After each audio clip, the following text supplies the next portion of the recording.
Alright, magandang araw muli sa bawat isa, sa lahat sa atin. Palakpakan natin si Lord at tayo po ay mag-aral ng Word of God. Alright, yes. Purihin ng Panginoon sa mga nandito at sa mga sumusubaybay. Actually, baka hindi kayo aware, nag-series ako ng tungkol sa church. No? So kung natatandaan niyo yung ating topic ng mga nakaraan, ay patungkol sa New Testament Church. Okay? At may kinalaman ngayon ang ating pag-uusapan sa gawain ng New Testament Church. Itong ginagawa natin dito, gawain ito ng New Testament Church at lalapatan natin ng pagsasaliksik o pag-aaral kung ano ang sinasabi ng Biblia patungkol sa New Testament Church at kung wasto ba, ayon ba sa Biblia ang ginagawa natin sa ating kasalukuyang church. Ang tawag naman sa atin ngayon ay New Testament Modern Church. Okay? So, babalikan natin yung sinaunang New Testament Church. Alright? So, purihin ng Panginoon sa lahat ng mga nanonood. Ngayon ay sundan na po ang ating pag-aaral.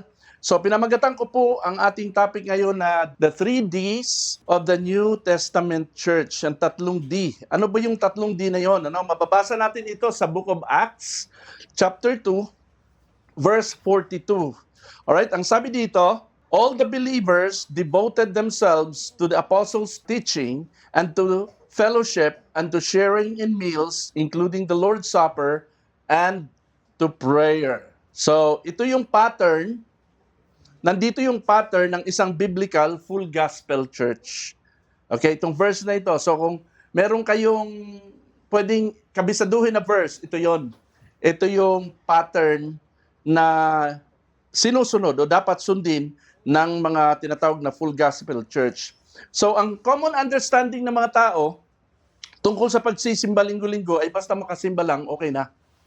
Yan yung common. No? Kung aling simbahan, pwede. Basta tingin ko viable, palagay ko okay naman, no? Total, lahat naman yan ay kay Lord. Iba-iba lang ng mga paliwanag, iba-iba lang ng paniniwala. Ito yung common understanding ng mga tao. Actually, misconception yon.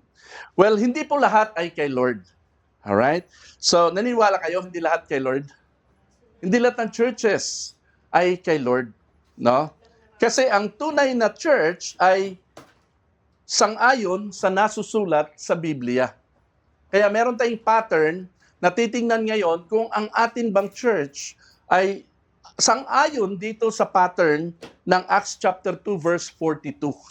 Alright? So, parang bigyan ko ng konting illustration ha. Parang pulot. Yung pulot, Tagalog ng honey bee. Honey, di ba? Pulot pukyutan yun, di ba? So, honey. So, bibili ka ng pulot, bibili ka ng honey, paano mo masisiguro na ang honey na bibilhin mo ay genuine, authentic, hindi siya peke, walang halo, no? Hindi siya adulterated. Talagang purong-purong siya talaga. No? Samantalang, bago makarating yan sa palengke, ang daming dinaanan niya ng mga middleman. No? Ang daming gustong pumatong dyan ng mga tubo para kumita. Ang tanong, hindi ba yung nahaluan? Yan ba ay puro talaga? So sa dami ng iba't ibang brand na makikita natin sa market, how do we know? Paano mo lalaman kung hindi ka na bogus, kung hindi ka na scam? Mahal pa naman yan, ang bili mo dyan, ano? Tandaan natin, hindi rin nakukuha yan sa presyo. Kung may mura, kung alin mas mahal, bakit may sobrang mura, bakit may sobrang mahal? Wala din yan sa hiyang-hiyang kasi yung hiyang, baka naman placebo effect lang yun. No? Baka placebo effect lang yan, it's all in the mind. So para ka makasiguro, anong gagawin mo? Para ka makasiguro na yung binibili mo ay authentic na honey. Anong basihan mo? Anong gagawin mo? Ang pinakamaganda, puntahan mo yung pinagkuhanan noon, yung talagang pinanggalingan noon. Ang tanong, gagawin mo pa ba naman yon? Kaya, okay lang. Sige, pas kay Lord naman lahat yan. Kumbaga sa church, no? Pakiramdaman na lang yan. Kung feel mo ang church, doon ka magsisimba. Kung anong turo, tingin mo okay, Di ganun. Ganun ang maraming Kristiyano ngayon. No? They don't even mind trying to check up kung tama ba ang kanilang ginagawa sa church na ina-attendan nila. Ganun po yon. So now, how do we ensure ourselves na hindi tayo biktima ng scam sa mga naitanim na sa atin ng ating parent religion? Nakagisnan ba nating religion? How do we find out? So, balik tayo doon sa sample natin kanina. We have to go back to the very roots of the Christian faith. Tama ba ako? Babalikan mo yun. Ano ba talaga ang nangyari noon at ano ba talaga ang sinasabi ng pinanggalingan ng ating church, ng ating paniniwala? So, babalikan natin ang the New Testament Church of the Book of Acts. At yun ay mapupunta tayo dito sa tatlong D na ito. Devotion of members, direction of purpose, destined for glory. Isa-isahin lang natin to. So, unang-una, no, devotion of members. No, base doon sa binasa nating verse, all the believers devoted themselves to the apostles, apat, no? Teaching, fellowship, communion, at saka prayer. So, titingnan natin yung devotion. Pag sinabing devotion, nanatili sila, yun ang Tagalog na ginamit doon. Ibig sabihin noon, hindi sila nagsawa, no? Yun at yung ang ginagawa nila. Okay. Wala namang, ako, feeling ko dito, dahil itong sinabi ng Bible, no? Walang labis, walang kulang ito. Ito lang talaga. No? Ito yung pinaka-pattern na dapat nating sinusunod. Sabi natin, pattern. Ito yung pinaka-pattern na dapat nating sinusunod bilang bahagi ng New Testament Church. So, hindi ko intensyon na iisa-isahin ko ito na ipaliwanag sa inyo. Iba yung pag-uusapan natin, yung principles, yung tatlong D, bilang principles behind these four things. Okay? So, tingnan natin yung devotion of members. All the members were devoted to the simple program of the church, which became the recipe for explosion. Sumabog yung kanilang church, no? Lumago, dumami sila. At itong apat lang na ito, ang pinaka-recipe nila kung bakit sila naging very successful sa kanilang ginagawa. So, ganun yon. Now, ang context ng kaganapan dito ay yung Pentecostes. Alam naman natin yung Pentecost. Ano? Ito yung pinaka-context dito. Kakababa lang ng Holy Spirit, napuspos lahat ng mga tao, at lahat sila ay nagkaroon ng marubdob na puso sa Panginoon. 3,000 ang tumanggap after mag-preach ni Peter, and then lahat ng mga tao na naging kabilang. Yung mga lahat ng tumanggap doon ay, ano nangyari? Nagkaroon sila ng marubdob na damdamin ng paglilingkod sa Panginoon, at itong apat na ito, yung teaching, yung fellowship, at communion and prayer, dito sila nag-focus sa apat na gawain ito. Alright? So, gusto kong tingnan natin, i-pattern natin dito, o ibase natin dito, kung ano yung ginagawa naman natin bilang modern Christian church. Okay? So, makikita natin na yung Day of Pentecost sa Acts chapter 2, yun yung katuparan ng Matthew 16:18, yung pinaliwanag ko ng pinakauna. Ano yung katuparan na yon? Ano yung sinabi ni Jesus Christ sa Matthew 16:18? Yun yung sinabi niya na, I will build my church. Upon this rock, I will build my church. Okay? So, dito unang naganap yun. Kaya pag tinanong kayo, kailan na-establish ang New Testament Church? Ang sagot, the Day of Pentecost. Tandaan yan, sa Acts chapter 2. Doon nagsimula ang church. Alright, paano yung Old Testament? Paano yung time na hindi pa namatay si Jesus Christ, hindi pa bumaba ang Holy Spirit? Hindi pa na-establish ang church. Okay? Bakit? Kasi ang sabi niya sa Matthew 16:18, I will. Sabi niya, ako. No? I will build my church niya. So, specific kanyang church. Ibig sabihin, ito yung mga tao na purchased by His blood. No? Purchased by His blood on the cross. Ito yung in-establish niya na church. Pinag-aralan na natin nakaraan na ang church ay mga tao, hindi simbahan. Tandaan natin yan, ha? Mga tao, hindi simbahan, hindi kapilya, no? Hindi building. Ito ay mga tao na nagsama-sama, tinawag sila palabas sa madilim na sanlibutan tungo sa kaliwanagan ng kaharian ng Panginoon. Tinipon sila ng Diyos bilang isang katawan. Alright? Ito yung church. So, in-establish natin yan. Gusto kong makita natin ang pagkakahanay ng Biblia tungkol dito. Now, noong sila ay binabaan ng Holy Spirit, napuspos sila ng Holy Spirit, itong church, itong mga taong ito na unang na-establish, 3,000 kaagad sila, plus yung mga disciples. Ang nangyari sa kanila, sila'y napuspos ng Holy Spirit at yung kanilang debosyon. Yung mga members of the body of Christ, yung devotion nila hindi matatawaran. At dito sila nag-focus sa apat na ito. Hanggang namatay silang lahat, hanggang lumipas ang 100 years, 200 years, itong apat lang na ito ang talagang pinanatili nila. Nasusundan natin? So, kaya araw-araw silang nagtitipon kasi yung grabe yung rubdob ng kanilang kapuspusan. Alam nyo, kapag ikay blessed na blessed, puspos na puspos ka, kulang yung isang beses lang mag-meet ng Sunday, sa isang linggo eh. Gusto mo, tara na, mag-ano na ulit tayo, mag-fellowship na ulit tayo. Gusto mo magkita-kita na ulit kayo. Pero yung mga malamig, di ba? Tamad ako.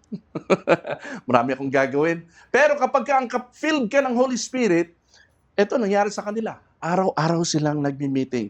Very fun para sa kanila ang fellowship kahit lagi silang nagkikita, hindi sila nagkakasawaan. So very contagious, nakakahawa yung init ng bawat isa sa kanila, kaya mabilis silang dumami. Ang sabi ng Bible, araw-araw nagdaragdag si Lord ng mga bagong converts sa kanila. Pag binasa niyo yung chapter 2, onwards. Now, punta tayo sa pangalawa dito. Pangalawa, so yung una, ano yun? Devotion of the members. Devotion saan? Doon sa apat. Now, yung direction naman ng purpose ng mga members. Saan ang direction ng kanilang purpose sa apat na ito? So, yung apat na to ang pattern. Ang principle, saan nakadirekta yung kanilang pag-gather together. Every time the church assembled, their purpose was, to encourage each other. It was all horizontally inclined to the brethren, not to heaven. Pag sinabing horizontal, pag ganon, di ba? Pag sinabing vertical, pataas. To heaven. Ang kanilang direksyon, kung ba't sila nag-meeting, ay hindi para kausapin si Lord. Hindi para sambahin si Lord.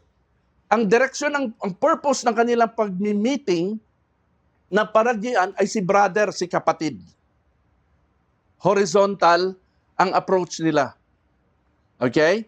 So, ganun siya. Tandaan natin, So, tuwing nagtitipon ng iglesia, ang lagi nilang layunin ay upang palakasin ang loob ng isa't isa. Ito ay laging para kay kapatid, hindi para sa langit.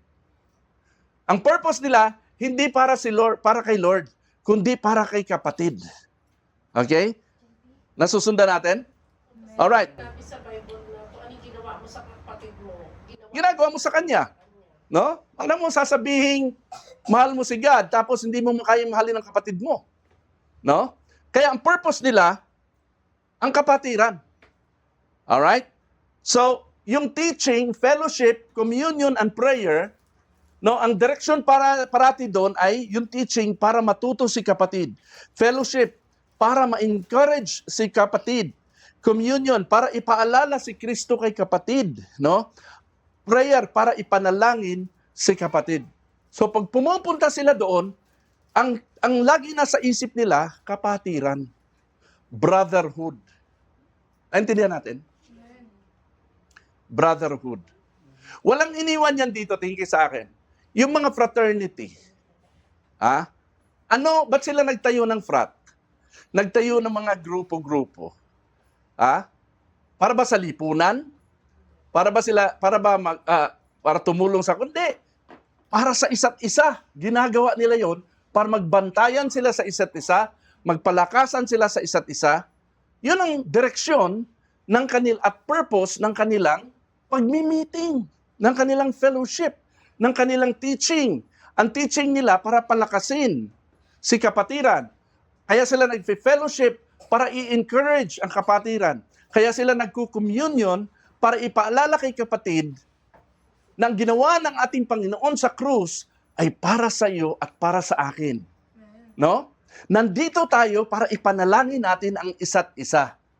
Naintindihan natin? Ngayon, reflect natin ang ating church ngayon. Ano ang direksyon at purpose natin sa pagpunta sa church? Okay, ito ang pattern.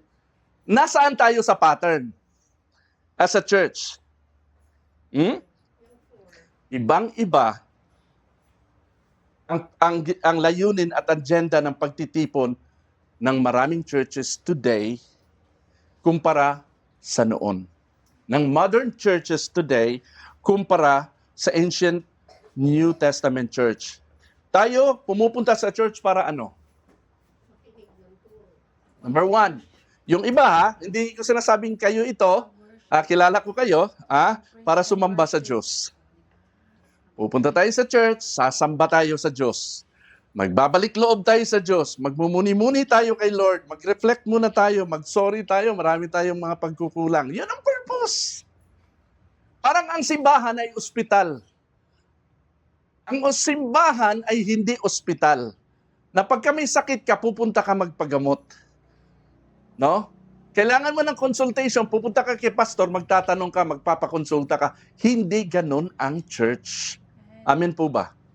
Kung susundin natin tong pattern na ito, makikita natin that we really have something to change about. Alright? Number 2, yung iba pupunta sa church para humiling. Meron akong prayer needs. Meron akong prayer request. Kailangan ko ng ganito. No? Yung iba, pupunta dahil birthday, anniversary, kasal, o kaya may patay. Alright? So, parang ganun na ang naging sistema ng church ngayon. Nakita nyo, ibang-iba. Ito. Alright? So, mostly for personal gain, ang direksyon ng purpose ng mga nagsisimba ngayon. Alright? So, tanda natin, itong topic natin ngayon ay eye-opener ito. Para makapag-reflect tayo at makita natin, mabago natin yung dapat baguhin sa ating purpose, sa ating direksyon, pag tayo pumupunta sa gawain. May iba, kanya-kanya ang pray. Pag nasa church, kanya-kanyang basa ng Biblia, no sharing. Kuha ka ng Bible mo, merong Bible doon. Sige na, dito mo, buksan, bahala ka na. Kaya mo na yan. Yung mga gano'n, ano? Yung iba, tahimik lang sa sulok. Yung iba, walang pakialaman. Yung iba naman, simbawi. Okay? Alam mo yung simbawi? Simba, uwi. Pagkatapos magsimba, uwi na. Alright? So, gano'n. Basta nakapagsimba lang, okay na. Nauna ko na si Lord. Kasi sabi, seek first the kingdom of God. Inuna ko si Lord bago ako maglalaro ng games maghapon. Okay, simbawi. Okay, hindi ba dapat we go to church for the love of God? Yun ang ating purpose. How do we show our love for God if we don't love the brethren? Amen po? So saan ang direksyon ng ating love for God? Horizontally. Kanino? Kay kapatid. So si kapatid talaga ang mamahalin mo. Obligado kang kapatid ang mahalin mo. Now, ang divine love o love for God, agape. Everybody say agape. Agape love is unconditional love. Hindi siya love na gagaling sa puso. Ito ay love na galing sa Diyos. No? Na ini-impute sa iyo. And that love should be able to lead you to love the brothers and sisters. Kaya, pagkamahal mo ang isang tao, halimbawa, ikaw, sino may mga boyfriend dito, girlfriend? Yan. Wala ba? Okay. Okay. Ang tendency ninyong dalawa, dahil nagmamahalan kayo, mas gusto nyong magkadikit kayo, magkasama kayo. Ano man ang ginagawa nyo, gusto nyo nagkikita kayo. You get attracted to get close to each other because of that love. Ganun din ang brethren. Amen? But why are so many Christians, they don't love to go to church? They don't love to see the brothers, the brethren. Okay? So, the early church, sabihin ko the early church did not come to the meeting to meet God. Ulitin ko. The early church did not come to their meeting to meet God. They came to meet the brethren. Horizontal ang direksyon. Alright? Wala din namang sinasabi ang Biblia na ginanap nila sa kanilang pagtitipon ang pagsamba. Dito sa apat na to, walang worship. Ang meron lang ay fellowship. Naintindihan natin? Yun. Alright. So, part of this message ay galing na sa last week, naintindihan nyo na, narinig nyo na ito. So, ang sabi diyan sa Hebrews chapter 10 verse 25, pakibasa, yung nandoon sa kanilang malaking tarpaulin. Ready? Go. And let us not neglect our meeting together, as some people do, but encourage one another, especially now that the day of His return is drawing near. So, let us encourage. Tagalog, wag nating kaliligtaan ang pagdalo sa ating mga pagtitipon. Gaya ng ginagawa ng ilan. So, meron din pala sa kanilang panahon. No? Gaya ng ginagawa ng ilan, so itong exhortation ni Paul, sa halip, palakasin natin ang loob ng isa't isa. Lalo na ngayong nakikita nating malapit na ang araw ng Panginoon. Alright? So, Hebrews 10:25, ito yung ini-inculcate nila sa mga tao, tayo ay magpalakasan sa kapatid. Ang pagpunta nila sa meeting together, sa assembly, which we call ourselves today na church, ay palakasin ang kapatid. Alright? So, saan ang galing po ang ideya na tayo ay pupunta o magsisimba, pupunta sa simbahan para sumamba sa Diyos? Saan galing yun? Kung ganito ang sistema ng New Testament noon, na in-establish ni Lord, paano na iba? Alright? Saan galing yung ideya na yon na pupunta tayo sa church para sumamba? Okay? Hindi practice ng New Testament church sa Book of Acts ang pumunta ng templo, pumunta ng sinagoga o magtipon-tipon kung saan para sa purpose na sumamba. Wala kang mababasa sa Bible na iniutos ni Jesus o ng mga apostol na magtipon-tipon tayo, mag-meeting tayo para sumamba tayo sa Panginoon. Wala kang mababasang ganun. Ang kanilang mga pagtitipon ay bent only towards fellowshipping and edification of the brothers and sisters in Christ. Okay? So makikita natin ang direksyon at purpose talaga ng gathering together ng church nung araw ay kapatiran. Alright? Ang pagsamba kasi na alam noon ng mga Hudyo, eto binanggit ko na ito nung nakaraan.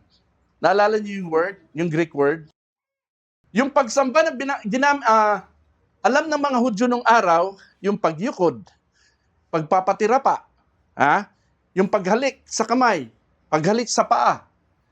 Saan galing yung ideyang yun? Ang tawag nila doon ay proskeneo. Okay? Proskeneo. Okay? Ang ibang salita din noon, synonym noon is proskinesis. Alright? Yung proskinesis, yun yung yuyukod ka, dadapa ka, hahalik ka sa paa, yun ang worship sa kanila. Walang gumagawa niyan noong panahon ng New Testament Church. Pero kapag nagpipraise and worship ang modern church ngayon, yung song leader, luluhod, yuyukod, meron pang dumadapa, nagpo-proskeneo sila na hindi ginagawa ng New Testament Church.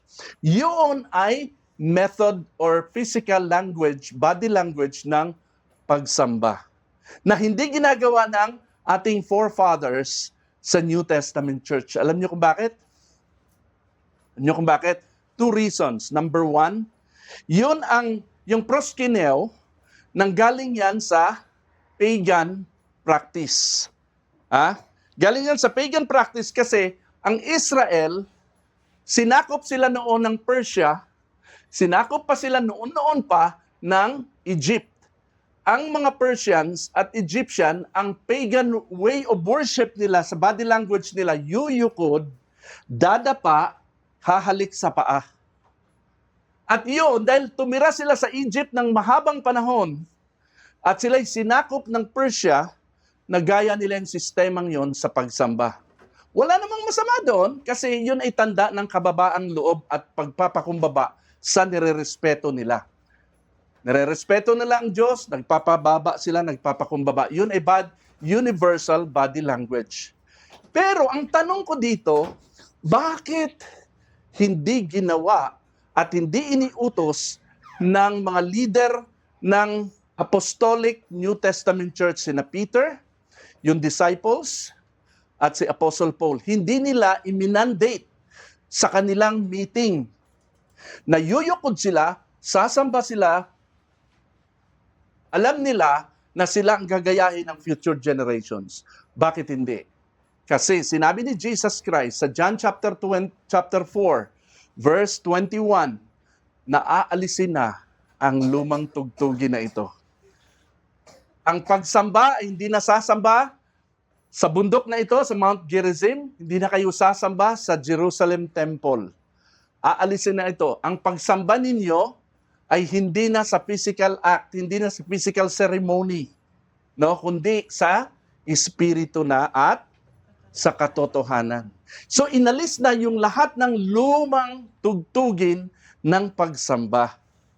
Naintindihan natin? Tinapik ko ito last week. So sa mga wala rito na hindi na subaybayan yon, balikan niyo yung last episodes natin ng mga messages natin. Kasi dugtong-dugtong to eh. Isang buwan na to eh. Last 2 na to ngayon. Okay? Now, so yung proskeneo na pinag-aralan natin last week, yung body language na yun, hindi na nila ginawa. Pero may gumagawa nito ngayon. Yung tinuro ko last week na ibinabalik natin yung luma, ngayon, dito ina-apply natin sa bago kahit hindi naaayon sa pattern ng New Testament Church. We bring the worship to the church. We go to church to worship God, which is not proper. Kasi hindi itinuro ni Jesus that we gather to worship. Hindi rin tinuro ni Jesus ng mga apostoles na tayo ay sumamba sa Panginoon. Sabi ni Jesus sa John chapter 4 verse 21, inihinto na ito ang mga ganitong practices. Amen po? Now, kita niyo yan? Okay, pakibasa. Pakibasa yung malaking nasa tarpaulin. Ready, go. Church is not a place for peace of mind. Church is not a place for prayer needs.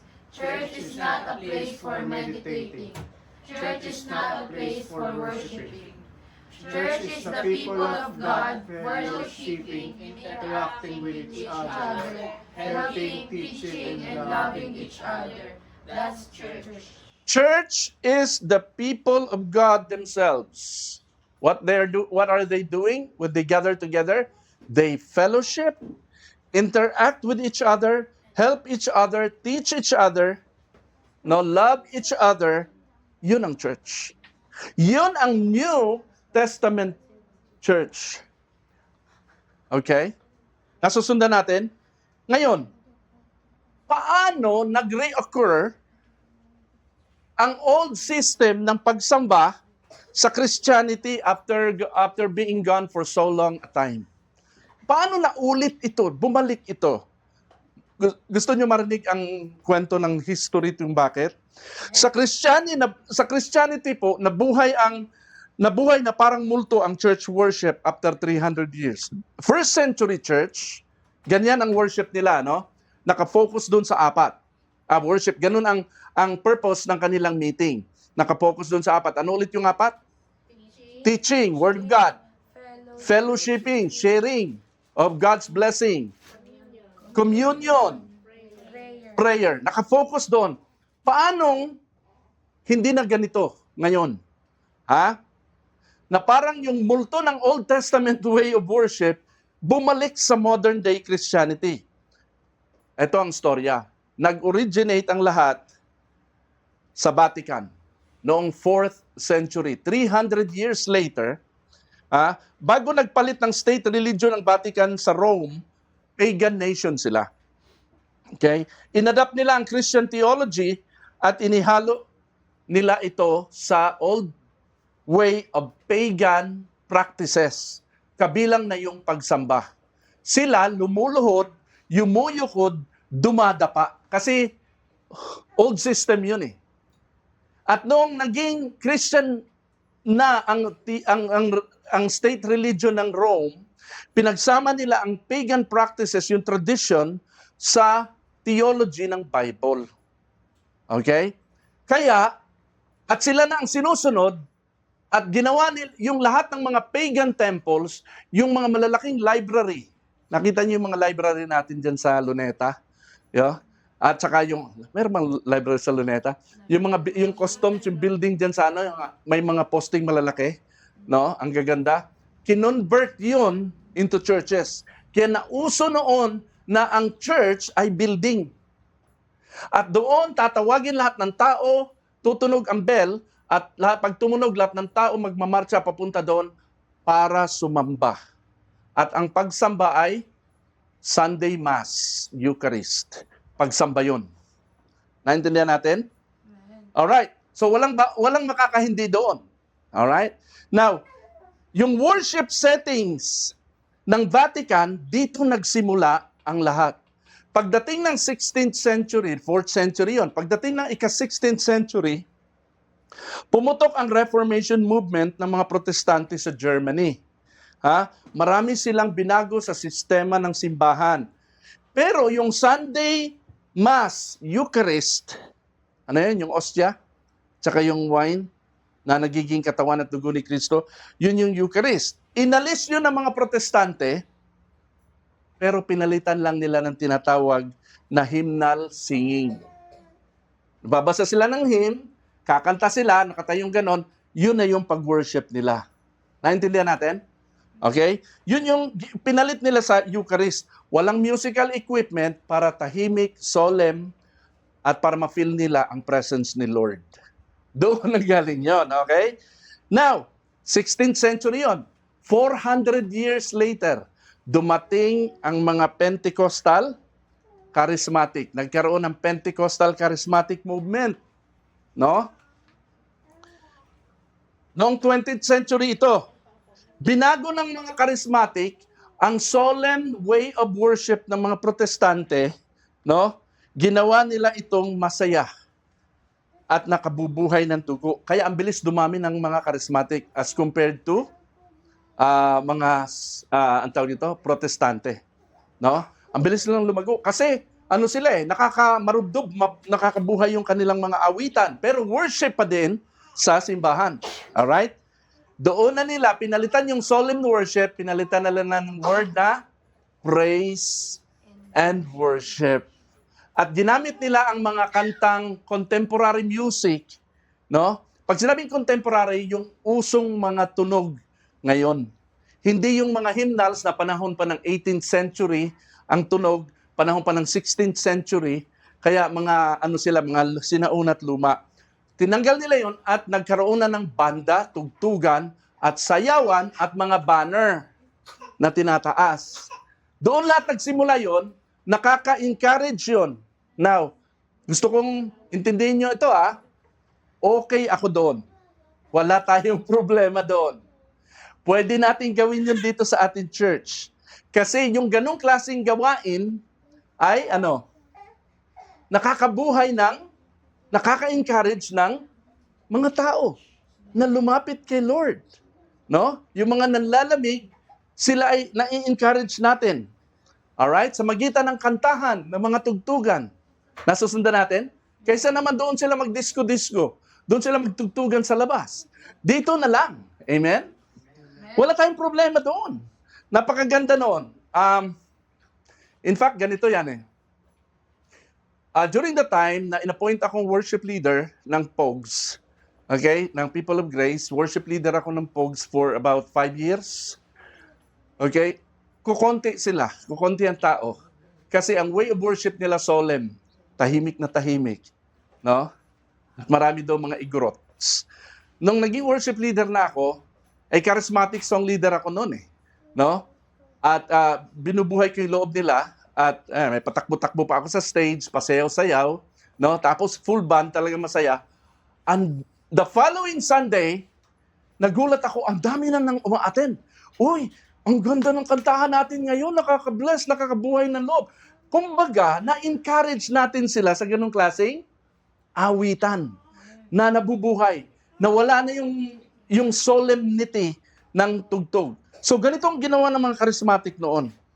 Wala tayong problema doon. Kasi nakalagay sa Hebrews, ano? To encourage one another. Nakaka-encourage ba ang praise and worship? Nakaka-encourage. Yung tugtugan, nakaka-encourage ba? Yes. Yung mga kinakanta natin, nakaka-encourage ba?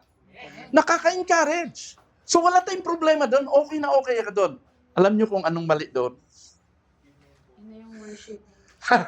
Ang mali lang dito sa ganitong sistema, hindi na ituro at hindi na bigyan ng diin sa mga congregants na ang pagpipraise and worship sa church ay hindi tunay na kahulugan ng totoong worship. Itinuturo natin na pag tayo pumunta sa church, itaas natin ang kamay, purihin natin ang Panginoon, sambahin natin ang Diyos na buhay, na parang doon lang, yun lang yung pagkakataon natin sumamba.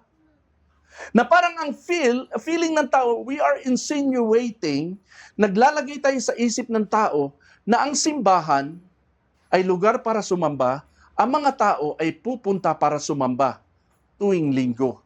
But what about Monday, Tuesday, Wednesday, Thursday, Friday, Saturday, and the following Sunday? Hindi ba sila sumasamba? Ang na-inculcate sa isip ng tao na ang pagsamba ay gagawin lang sa isang lugar. Ganun ang ginagawa ng mga Samaritano noon, di ba? At ng mga Hudyo. Pupunta sila sa temple para sumamba, mag-alay ng animal sacrifices, dead sacrifices. No? Pag nagkasala sila, magpupunta sila uli, yung mga mahihirap, magdadala sila ng dove kasi yun lang kaya afford nila. Yun ang iaalay nila. Yung mga may kaya, mga bulls ang dadalhin nila doon. No? Para mapatawad, matabunan ng kanilang kasalanan. Now, so, ang purpose nila sa pagpunta sa temple ay para magbawas ng kasalanan. Yun na rin ang naging purpose ng maraming mga Kristiyano ngayon na matagal din nagsisimba. Pupunta sa simbahan pag bigat na ang kalooban. Na parang ang simbahan ay lugar talaga na nandun lang ang Diyos. Na hindi nila makasama, hindi sila makapamuhay, makasamba sa Panginoon kung wala sila sa simbahan. Yun ang na-inculcate sa mga ganitong klaseng tugtugan. Kaya, nilagay ko dyan, church is not a place for peace of mind, para matanggal ang bigat. Church is not a place for prayer needs, na hindi ka makapag-pray pag nasa bahay ka. Si Lord ba nasa church lang?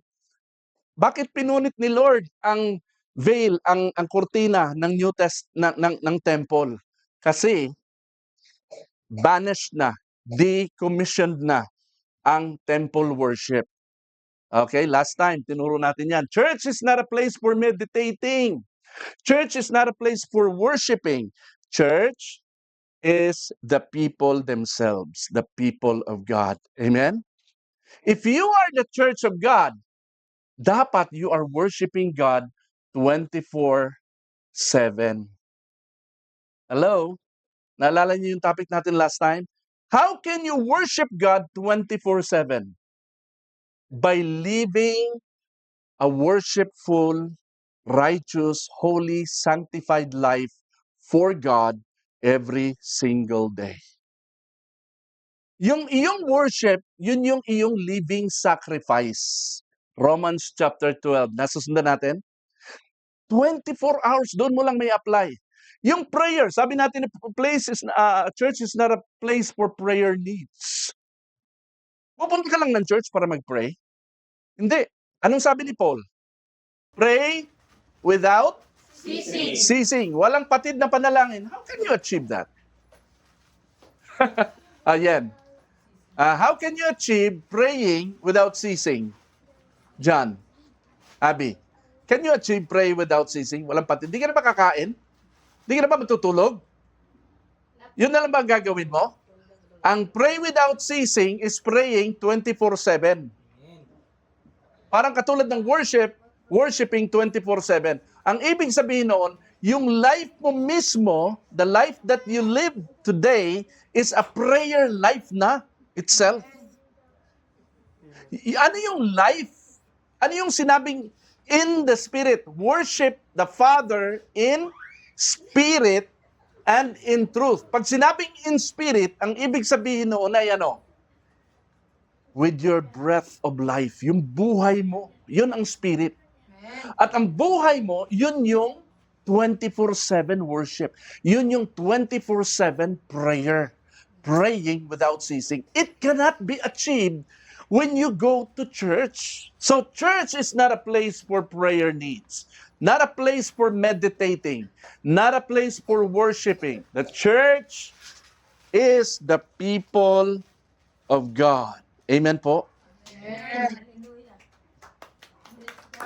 Yes, palakpakan natin si Lord.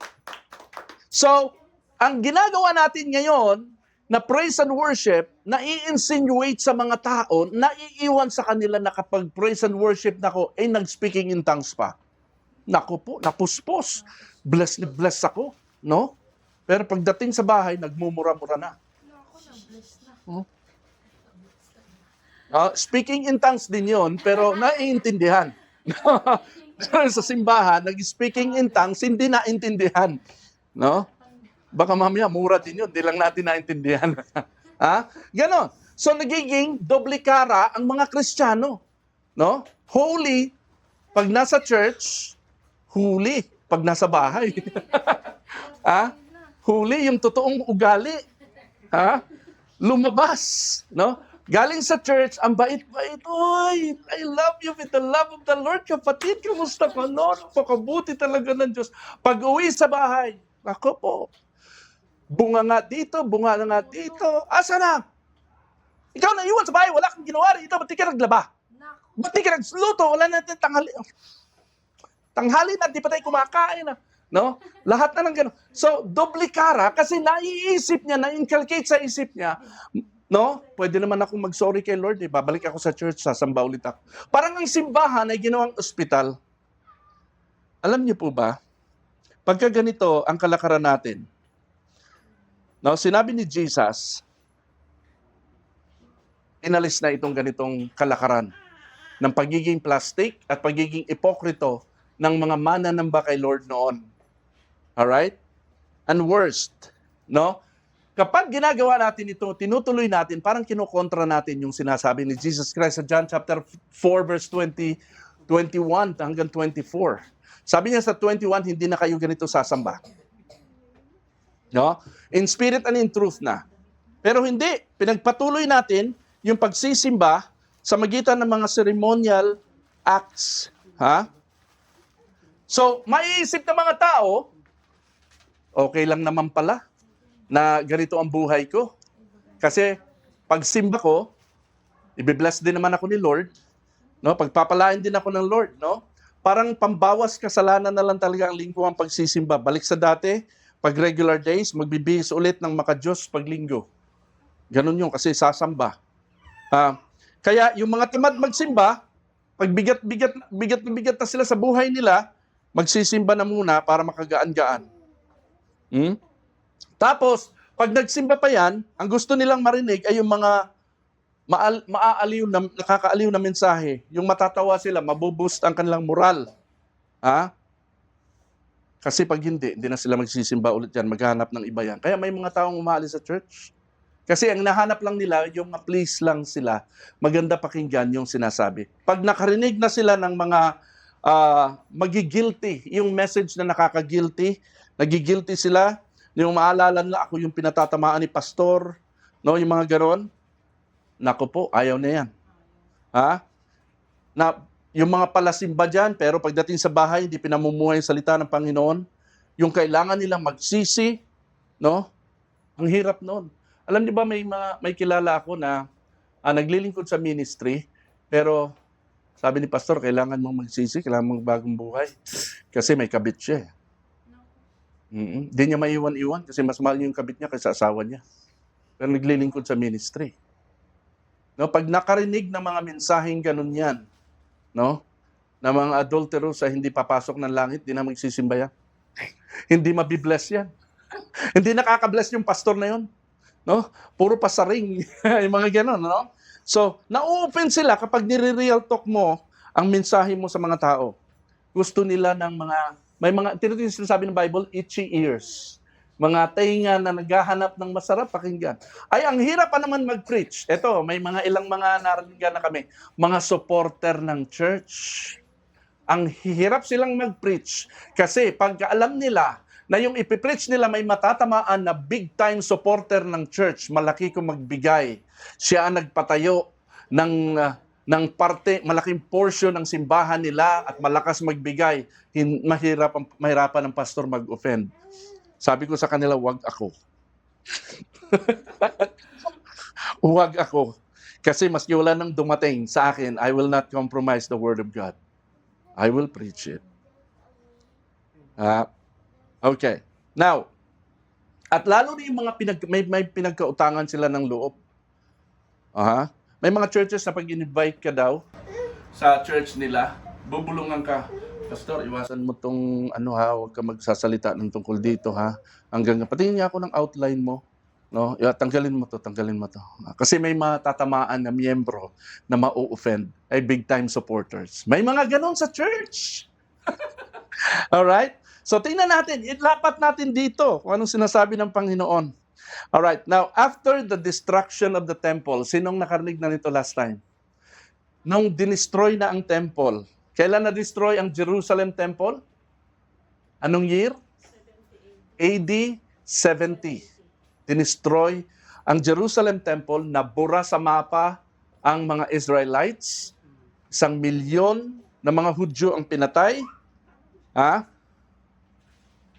Nawala na ang Old Testament system of worship, at nangyari na ang worship in spirit and in truth sa John chapter 4. Walang building, walang place of worship, magagather lang sila at wala silang worship na gagawin, kundi ano ulit yung apat na gagawin nila? Teaching, Word of God, focus. Alam nyo si Peter at saka si Paul, lalo si Paul hanggang 5 hours siya nagpipreach. Alam niyo ba yung istorya sa Book of Acts? 5 hours siyang nag-preach. Sa inantok na yung isang kabataan na nakaupo sa bintana, sa preaching niya, napagod, nahulog, kasi nasa second floor, nahulog na bagok ang ulo, patay. Book of Acts, basahin nyo. Namatay. Ang ginawa ni Paul, pinuntahan niya, nilay hands niya, nabuhay ulit. Tulog lang. Pero sabi ng Bible, dead Alright? So anyway, ganoon. Ang tao boring na sa 1 hour preaching. No? Gusto lang nila 35 minutes lang, 40 minutes lang. Pero si Paul, alam niyo kung bakit? Yun ang pinaiiral nila sa kanilang meeting.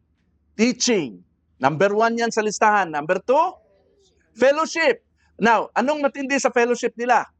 Binenta nila ang lahat ng kanilang mga ari-arian at dinistribute sa lahat ng mga kapatiran para walang mahirap. Ganong katindi ang rubdob nila sa kapatiran. Walang mahirap sa atin, anak tayo ng Diyos.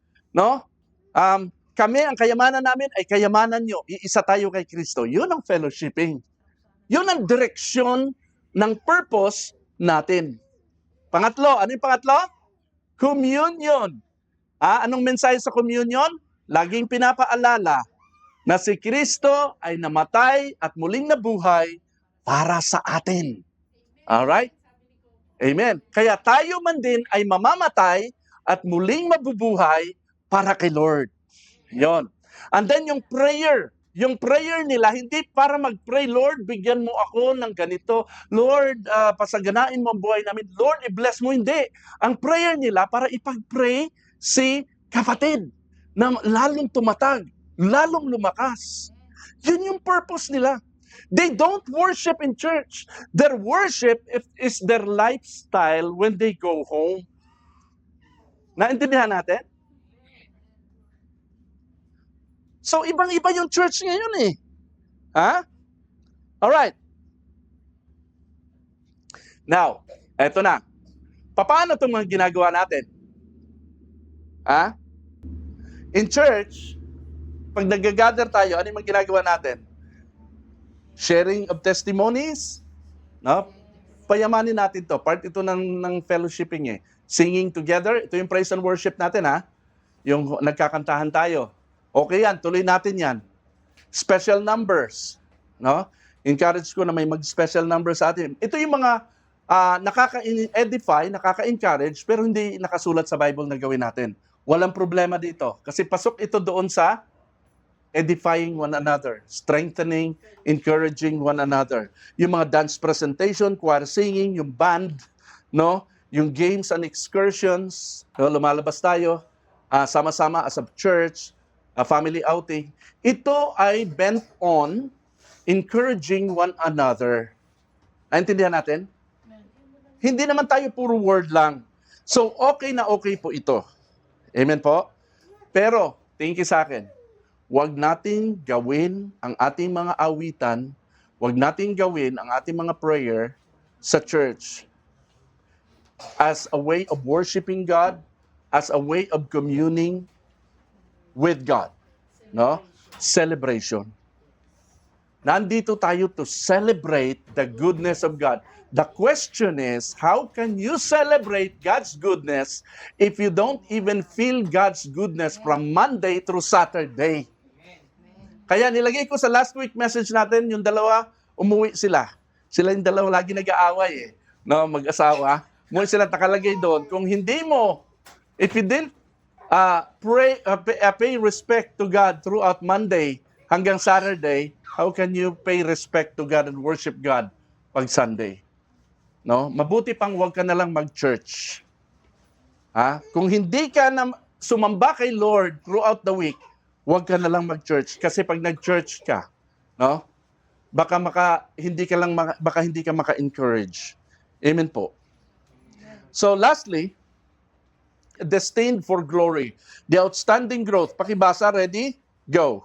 The outstanding growth results of the early church wasn't due to their hard work in ministry. It was God working in their midst.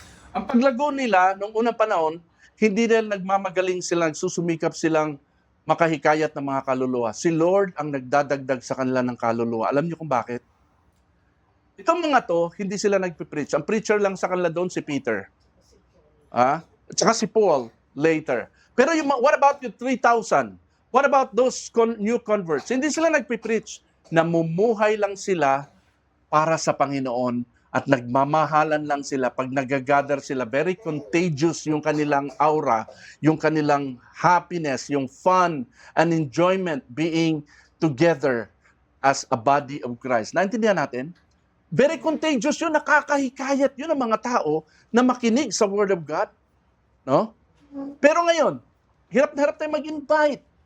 No? Hindi pumupunta ang mga tao kasi wala tayo noong lifestyle of worshiping in spirit na ang buhay natin ay nakakahikayat ng mga kaluluwa sa Panginoon. Amen? Sabi sa 1 Corinthians, a spiritual gift is given to each of us so we can help each other. Naniniwala kayo na may mga spiritual gifts tayo? Meron tayong, bawat isang Kristiyano may gift. Bawat isang Kristiyano ay gifted. Naniniwala kayo doon? Bawat miyembro ng body of Christ ay may kaloob, may spiritual gift. Bakit? Bakit binigyan ng spiritual gift ang bawat member? Ba't si Abby may spiritual gift yan? Ha? Bakit si Bebe may spiritual gift yan? Yung iba sa atin, yung spiritual gift natin, hindi natin nagagamit. pero meron kang spiritual gift. Okay? Now, para saan yun? Para ba yan sa ang mga gifts ba na yan, ang kakayahan na yan, para ba yan, anong purpose yan? Para ba ito gamitin sa unbelievers? Para ba ito gamitin sa mundo? Hindi. Para sa isa't isa. Ha? Sabi diyan, so we can help each other. Brotherhood pa rin, fellowshipping pa rin. Kaya't pala tayo binigyan ng Lord ng gifts. Ilan yung mga gifts ba natin? Ayan, tingnan nyo. Kita nyo, the spiritual gifts na matatagpuan natin sa 1 Corinthians ay 14. Ayan, no? Spiritual gift is given to each of us so we can help each other. Ang purpose kung ba't tayo ginagather ng Lord to fellowship and not to worship, no? But to fellowship ay para magtulungan tayo sa isa't isa. Kaya ang kalooban ng Panginoon after baptism, noong tumanggap yung 3,000 after the Pentecost, nag-preach si Peter, 3,000 ang tumanggap kay Jesus, nakilala sa Panginoon. Anong kasunod na nangyari? Baptism. Pinautismahan yung 3,000. Nakikisama sila sa church. Anong kasunod na nangyari? Sila ay nag-meet together palati. Alright? Ang kasunod na mangyayari pala, after baptism, ay gathering together every time para magtulungan at mag-fellowship sa isa't isa. Alright? Basahin ko itong mga gawa, chapter 2, verse 43 hanggang 47. Dahil sa maraming himala at kababalaghang nagagawa sa pamamagitan ng mga apostol, naghari sa lahat ang takot. Nagsasama-sama ang lahat ng sumasampalataya at ang kanilang mga ari-arian ay para sa kanilang lahat. Ipinagbibili nila ang kanilang mga ari-arian at ang napagbilan ay ipinamamahagi sa bawat isa ayon sa kanyang pangangailangan. O ikaw, ilan ba anak mo? 4. No, kailangan mo ng tuition, 4 sila na kailangan tuition. O mas malaki-laki sa iyo kasi 4 ka, no? Dinistribute sa kanila, hindi ibinulsa ng church. Ang masama, yung ibang mga church binulsa ng pastor. Alright, kaya yung pastor yung mayaman daw. Sabi nila yan. Araw-araw, sila'y nagkakatipon sa templo. Grabe, ano? Ilang beses daw sa isang linggo? Now, by the way, during this time, nandyan pa ang templo. Araw-araw sila nagkakatipon sa templo, masayang nagpipira-piraso ng tinapay sa kanilang mga tahanan. O pati pala sa bahay, nagko-communion sila. At may malinis na kalooban. Nagpupuri sila sa Diyos at kinalulugdan rin sila ng lahat ng tao. Yan. Ano pa? At bawat araw ay idinaragdag sa kanila ng Panginoon ang mga iniligtas. Sinong nagdaragdag? Si Lord ang nagdadagdag. Hindi sa kanilang effort, no? Ang kanilang paglago ay dahil sa Panginoon. Pansinin niyo yung salita, yung nakalagay diyan. At may malinis na kalooban. Ibig sabihin, ipinamumuhay nila ang Word of God sa kanilang tahanan. Amen po ba? Hindi lang sila puro religiosity. Ipinamumuhay nila 24/7 ang kanilang mga natututunan. Now, bawat miyembro ito ng body of Christ. Now, tingnan nyo ito. Meron ako, doon sa binasa natin, Acts chapter 2, verse 43 hanggang 47, meron akong 3 nakita dito. The church was united in their community. United community, verse 44 to 46 yan, they were together and shared their life together. Pangalawa, unselfish compassion, no? So binenta nila lahat ng ari-arian nila at dinistribute sa iba. Ibig sabihin, hindi na nila inaalala yung inintindi yung kalang future. Ang inintindi nila ay ang kapatiran. Ganon sila katindi. They gave generously. Everybody say generously. Generously. Tingnan mo yung kapatid mo. Generous giver ba yan? All right. They gave generously to those in need. No, mabilis silang tumulong. Lastly, unceasing growth ng church. The Lord added to their number every single day. Mga kapatid, gusto kong sabihin sa atin, ang tatlong ito, no? Devotion of the members, direction of purpose, horizontal, hindi vertical. Amen? Pangahuli, destined for glory. Ang ganitong klaseng church, walang ibang pupuntahan nito kundi God is glorified. Alright? When the idea is si kapatid, kaya tayo nagpupunta sa church, hindi si God. No? Huwag na natin intindihin si Lord. Pupunta ako sa church para kay Lord. Hindi, huwag na natin sabihin, napaka-hypocrite nun. Ang ating Monday to Sunday, next Sunday na life, yun dapat ang sabihin natin, ako ay namumuhay para kay Lord. Sabihin natin, ako ay namumuhay para kay Lord. Ako ay nagtatrabaho para kay Lord. Ako ay nagsisika para kay Lord. Yun yung worshiping God 24/7. Pag pupunta ka sa church, ako ay pupunta sa church para kay brother. Ako ay pupunta sa church para kay kapatid. Kaya kung ikaw ay pinagpala ng Panginoon, magdala ka ng pambigay mo kay kapatid. Encourage ko kayo na matuto tayong magpakimkim sa mga, pag nararamdaman mo mukhang may pangangailangan si brother, si sister, no? Tulungan mo yan. Hindi mo na kinakailangan antayin pa. Pag nararamdaman mo sa puso mo na kailangan mong bigyan siya, dahil alam mong may need siya, hindi lang niya ma-voice out, no? Ayan na, andyan ka na, ikaw na ang kinakabog ng Panginoon. No? Pagka sa tingin mo si pastor may pangangailangan, abay tulungan mo. Okay? Pag kailangan, tingin mo may need ang church ng fund, ikaw na pinagpala ng Panginoon, magdala ka ng something. You go to church not for God, but for the brethren. What you do with the brothers and sister, you do it for God. Amen po ba? Most people, they go to church, they do worship God, and they don't care about the brothers. Hindi ganun ang New Testament church. Amen? It's horizontal. Everybody say horizontal. Not vertical. Yun yung direction ng purpose natin. Father, we thank you for your word. We thank you, Lord God, sa time na ito. And hayaan mo na ito, Panginoon, ay lalong magpalinaw ng isip ng mga mananampalataya na ito ay madala sa church, Panginoon.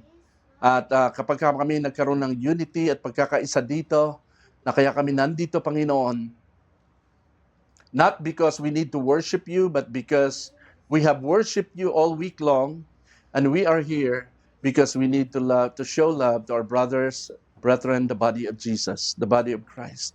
And we thank you, Lord, for your word today. In Jesus' name, amen. Sa lahat ng mga nakapakinig ng Word of God ngayon, pag-isipan nyo ito. No? Sa mga online, sa atin, at saliksikin natin ang Word of God. God bless you all. Thank you very much.